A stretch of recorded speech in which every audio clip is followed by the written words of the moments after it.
I'm Reverend Cooper from Community Presbyterian Church, and I'm bringing you the fourth installment of our Proverbs Bible study today. We'll be covering chapters 10 through 22:16. This part of the text, beginning at chapter 10, marks a separate unit for the book. This is where the wisdom sayings of Solomon begin.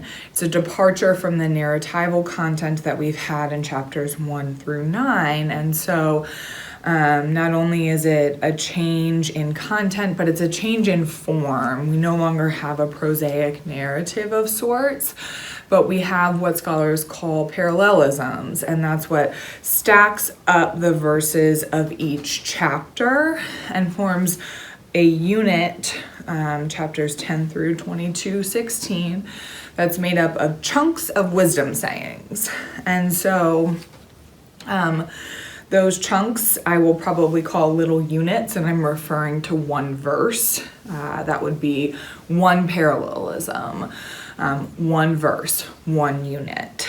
And as we dive into this entire section, I would say that the level of analysis that you can enter into with this kind of text is a little bit more surface level, simply by virtue of the fact that those units are very straightforward for the most part in their content. It's not nearly as complicated or open to interpretation as the narratival portion of 1 through 9, or in other books of the Bible where there's dense history and historical background that needs to be excavated in order to shed light on the text. This is just pretty straightforward sayings of instructional wisdom, and you kind of see what you get with this entire unit. And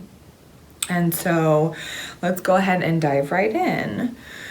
First of all, although these units and verses can be cherry-picked out of each chapter and read independently of one another as pieces of wisdom to be shared, it's really wise to read all of these units as a collective unit, just to make sure that you're understanding how the Israelite moral code of conduct was intended to be understood.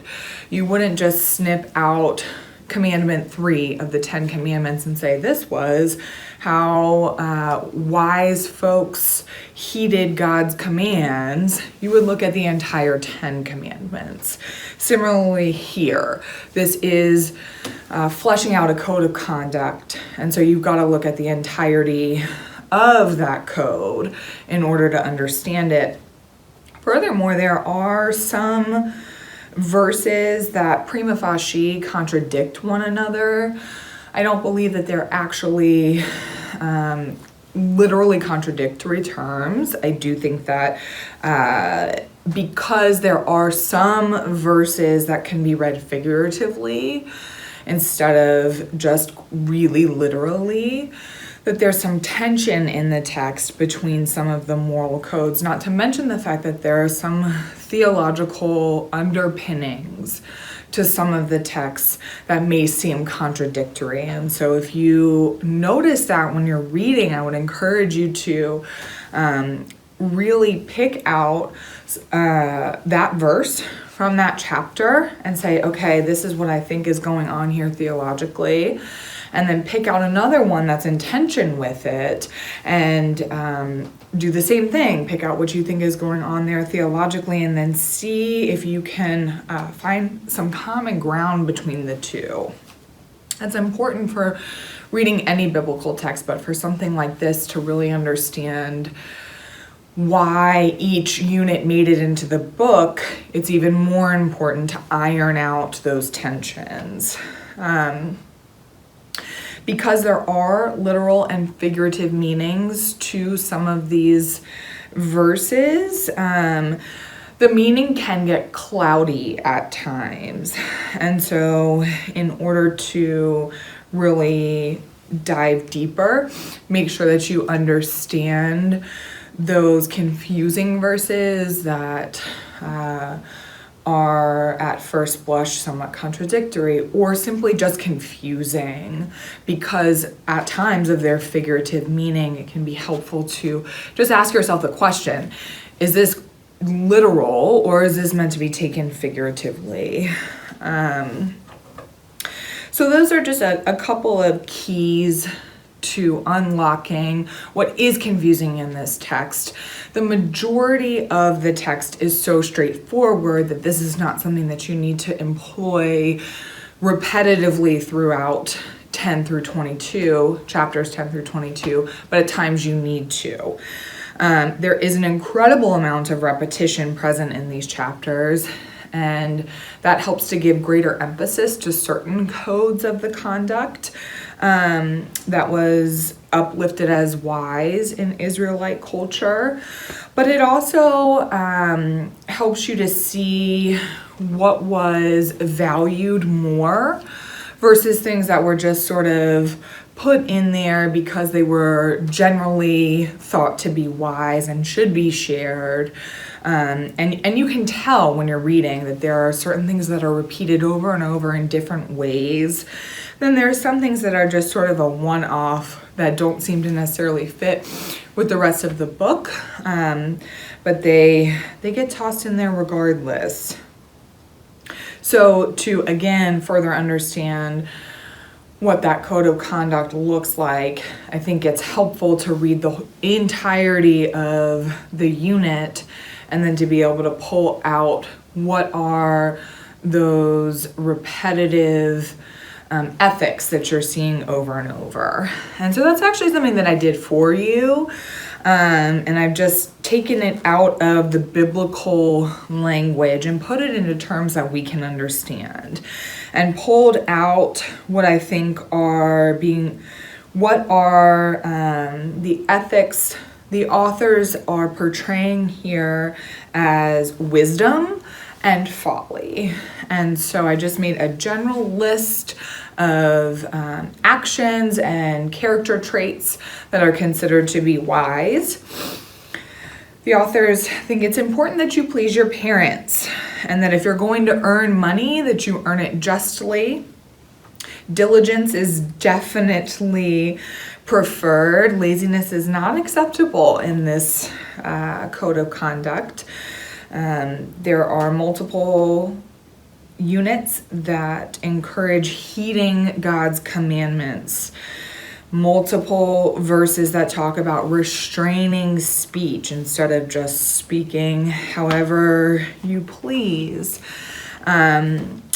It is clear that blessings come with righteous behavior. That one is certainly theological in nature. We will get into that a little bit more later on.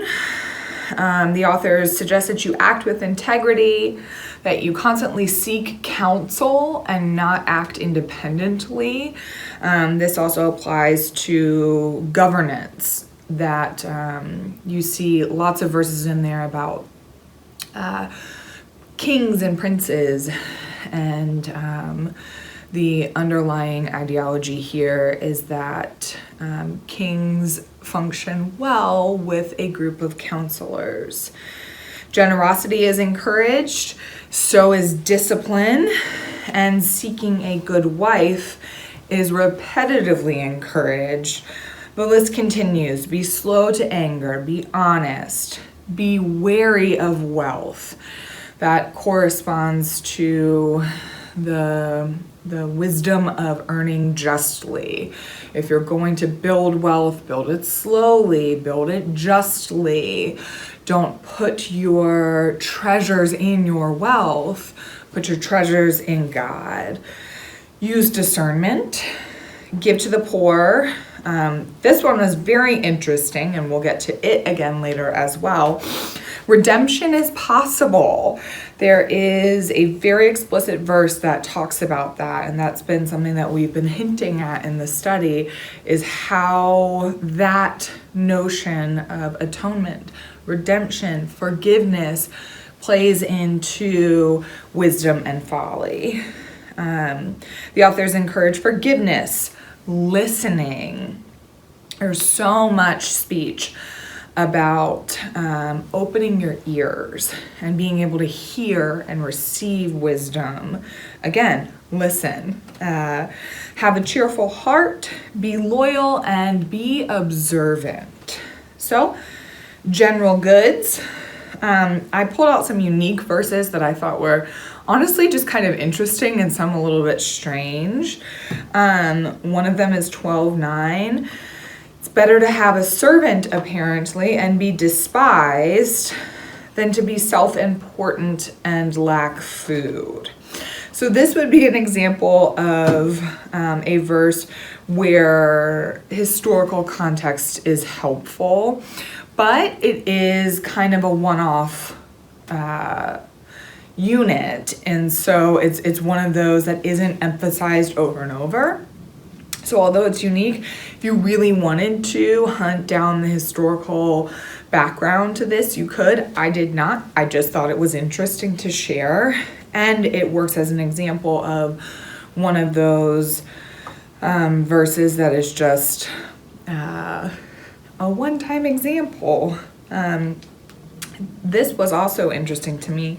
In 12:23, one who is clever conceals knowledge. That would fall in line with what I would consider to be sort of like the contradictory verses. One of the contradictory verses, because it seems to go against the grain of what the overall thrust of the book is that you would speak knowledge and share knowledge and share that wisdom, not necessarily conceal it.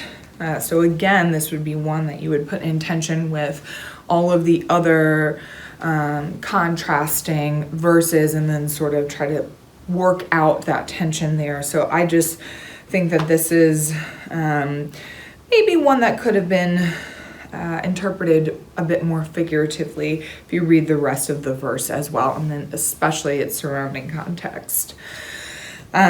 This is important. Leave an inheritance to future generations. That's an example of one that would not have much of a figurative meaning. It's quite literal. And there are also some wisdom sayings in here that aren't just literal. They are very direct in terms of the action that they would require of one who followed along wisely. It's not as open-ended as be honest or be generous. It's very clear. Leave an inheritance for your future generations. And then this one was particularly funny to me. Gray hair is a good thing. So I guess I get to join that club now, and I know plenty others who are in it, so that made me feel great. But it's also just really interesting, another one that, like, what's that doing in there? Moving on to the verses that emphasize what the authors would consider to be actions of folly or characteristics and traits of those who err on the side of unwise action. And again, these are pulled from repetitive verses throughout the unit that say the same thing, and I've translated them into just a list for us in our common nomenclature instead of the biblical way of speaking. Laziness is definitely unwise. We get that repetitively. Pride, gossip. Interestingly, there's a lot of text about lending to strangers and lending, period, and being wary of how you lend and who you lend to. Greed is warned against. Dwelling on disputes is considered to be unwise. Marrying poorly. Fair weather friends one should not keep. There's at least one text that talks about having too much booze. And then indulging in too much pleasure and just general wickedness. And so wickedness is not readily defined, but you could take this entire list and say that this would be along the lines of what the authors would consider to be wickedness. Now, having sort of fleshed out the wisdom and the folly, I want to move on to some tricky verses. And this is where I picked out verses that I thought had some underlying tension in them and wanted to try to work through some of that. The first one for me is verse 10:22. The blessing of the Lord makes rich, and he adds no sorrow with it. Okay, so there is a lot of talk in this unit about the Lord's blessing and how that will bring prosperity, wealth, riches, treasures. And this is an example of that. And you might be familiar with the term prosperity gospel. What that says is that basically if you pray for it, you shall receive it. And if you act in a certain way so as to gain God's favor, then he will bless you with all of the riches that you've prayed for. There's a lot of danger in that kind of thinking. If I pray for a Lamborghini, am I going to get one because I do really great things in the church? I think you can follow that line of thinking for yourself to understand why there's danger there. And so in picking this verse out, but also seeing it repeated and that sort of tension of, is this about a prosperity gospel? And is that what the authors are trying to say when they talk about blessings coming with righteousness? Is that wealth being coupled with righteousness? And no, that's not really what's trying to be said here. I think the point is that prosperity comes from righteousness, but prosperity is not necessarily understood to be wealth in terms of financial success.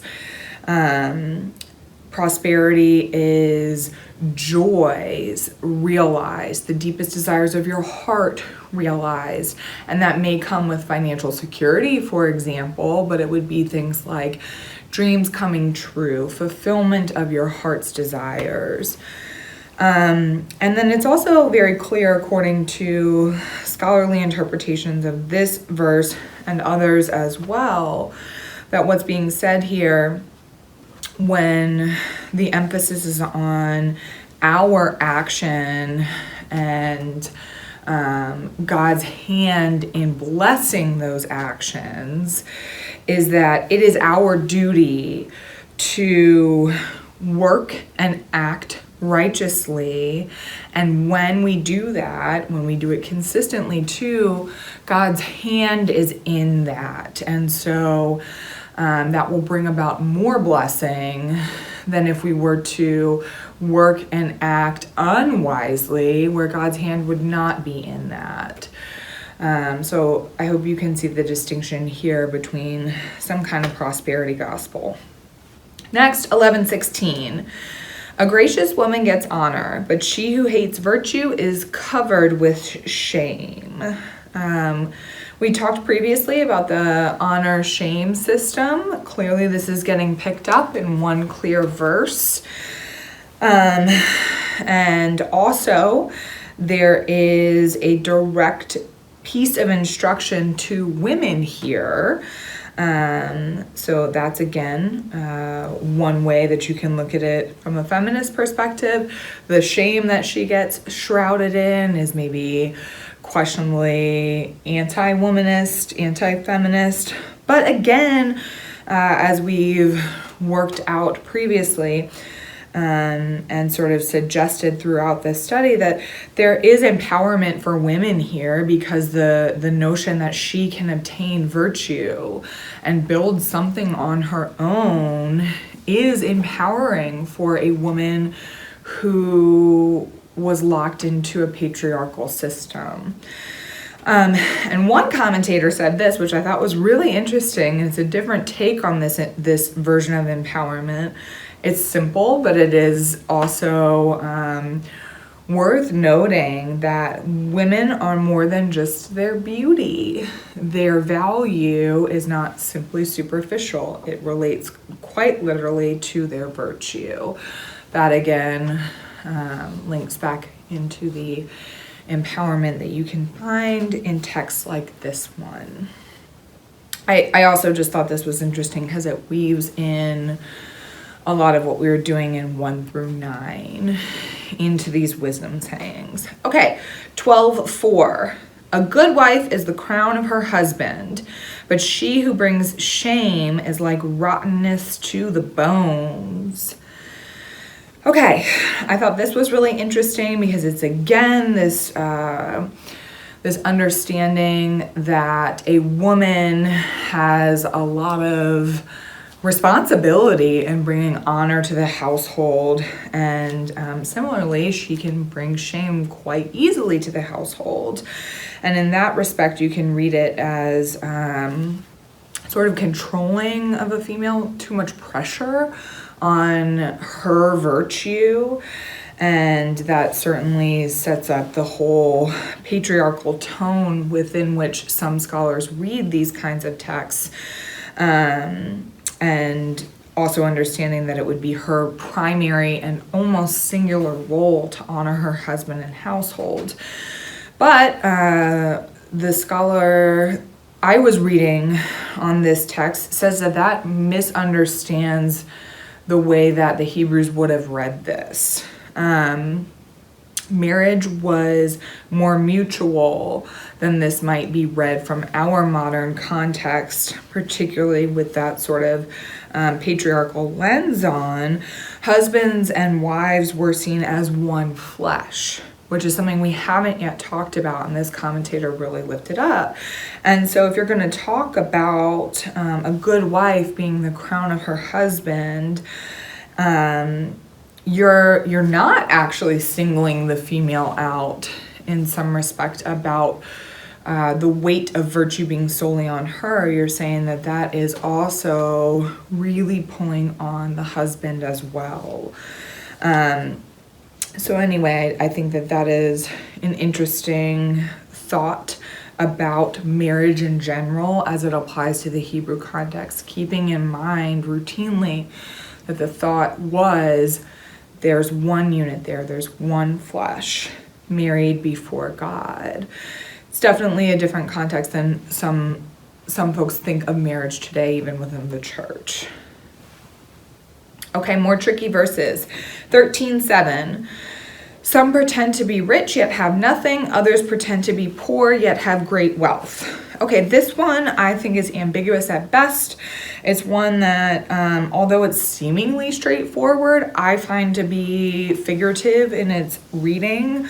I think there are multiple interpretations available. Commentators agree.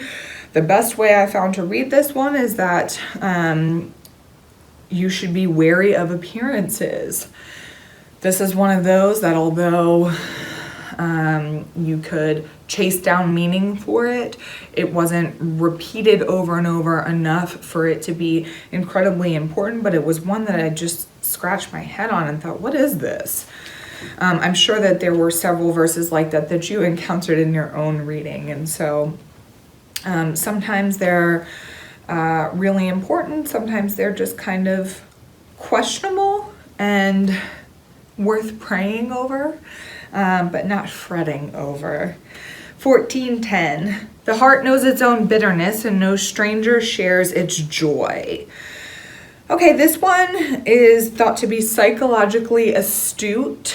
It's not exactly an instruction, it's more of a statement. And the best way to read it is that no stranger shares in the bitterness or the joy of one's own heart. And this is understood to be a commentary on the solitude of our existence, but it's not meant to be existential in nature.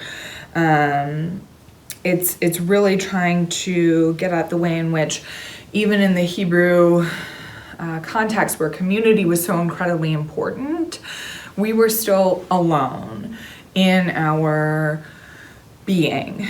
And that loneliness created space for God to step in and understand our hearts. And so, although we are full of solitude ultimately in our hearts, that's where God can meet us. And so there's a robust understanding of solitude here that's underpinning this text. And I thought that was helpful to understand because this was another one that was pretty confusing. 15:11. Sheol and Abaddon lie open before the Lord. How much more human hearts?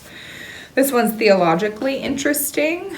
You could read it that there's an implication that the house of the dead lies open before God Almighty, as though that opposing power of the house of the dead were a threat to our Almighty Maker.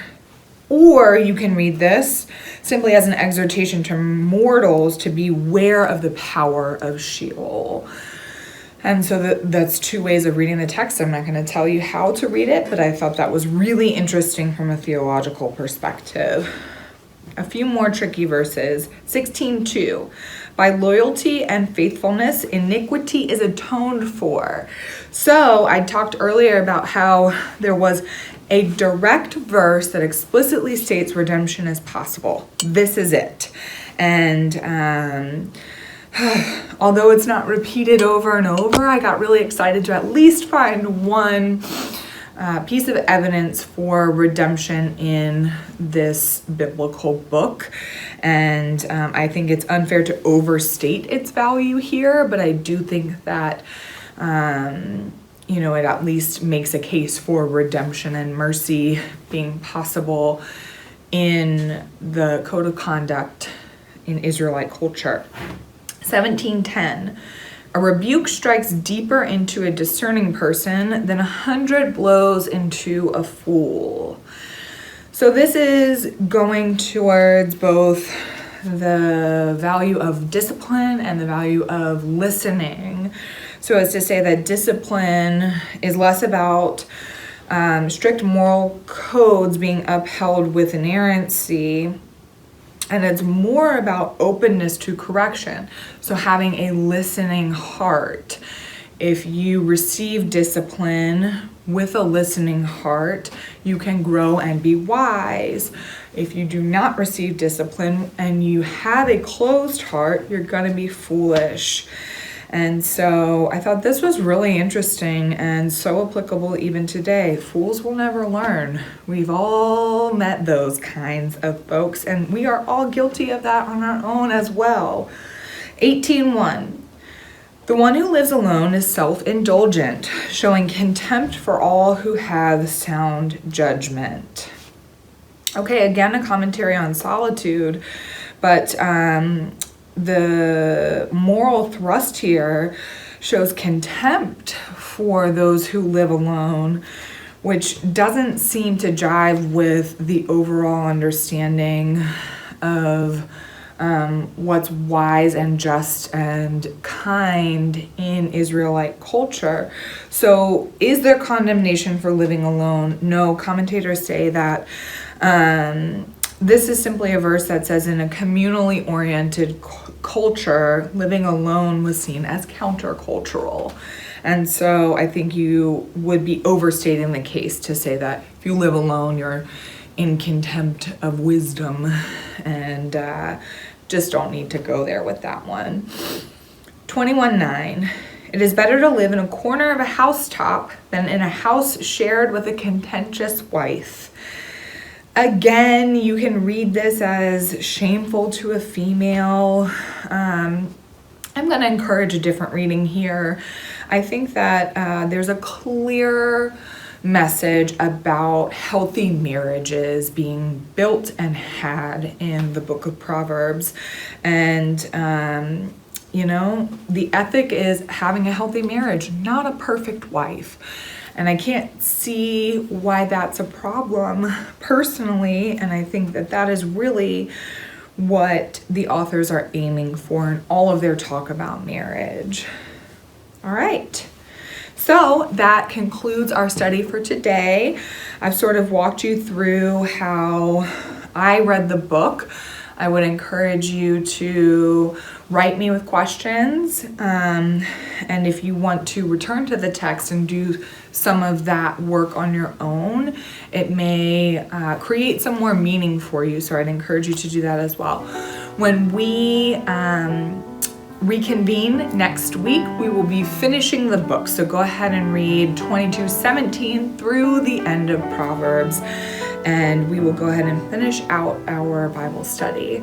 Thanks for your time today, and peace be with you.